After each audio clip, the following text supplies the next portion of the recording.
बोला बोला भोलेनाथ की। तुमके पावे खातिर पगली रे जाई पावे नगरी रे। तुमके पावे खातिर पगली रे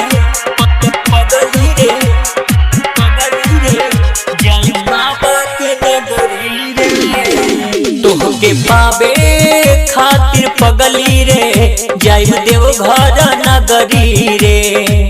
तुहके पावे खातिर पगली रे जाई बाबा के नगरी रे। अर्जी करेब हम पौआ धरेब हम, मर्जी करेब हम पौआ धरेब हम, झूहू काही देव पगड़ी रे। तुहके पावे खातिर पगली रे जाई देव घर नगरी रे। तुहके पावे खातिर पगली रे जाई बाबा के नगरी रे। अर्जी करेब हम पौआ धरेब हम, मर्जी करेब हम पौआ धरेब हम, झूहू काही देव पगड़ी रे। तुहके पावे खातिर पगली रे जाई बाबा के नगरी रे।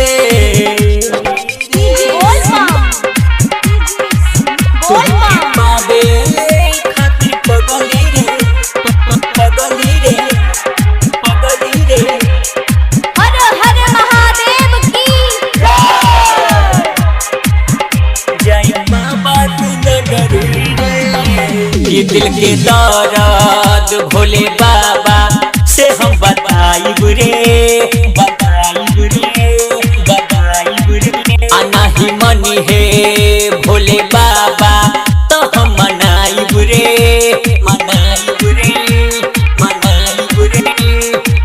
गंगा नहाई के सुना जल उठाइब रे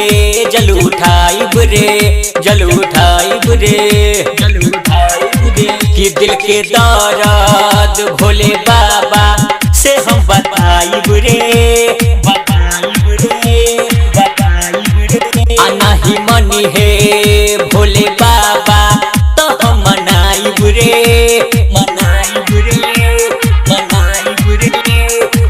गंगा नहाई के सुना जल उठाइब रे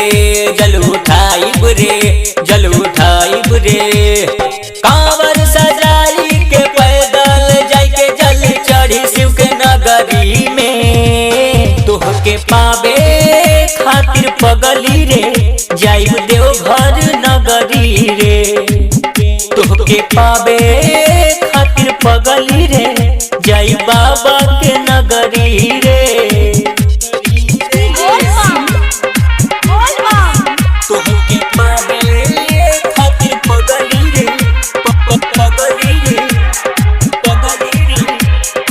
recording by Krishna studio Muzaffarpur.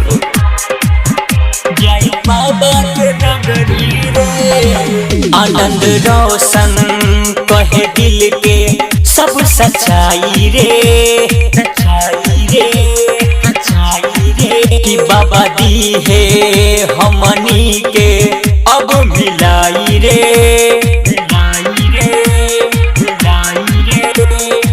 बनबू तू धनिया हमार करब अर्जी गुहार।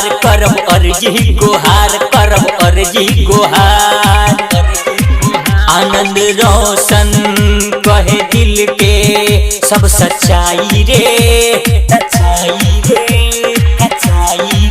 कि बाबा दी है हमनी के अब मिलाई रे।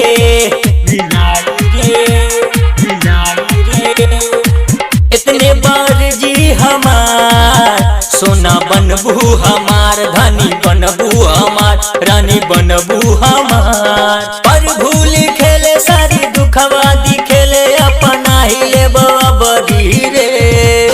तुहके पावे खातिर पगली रे जाई देव घर नगरी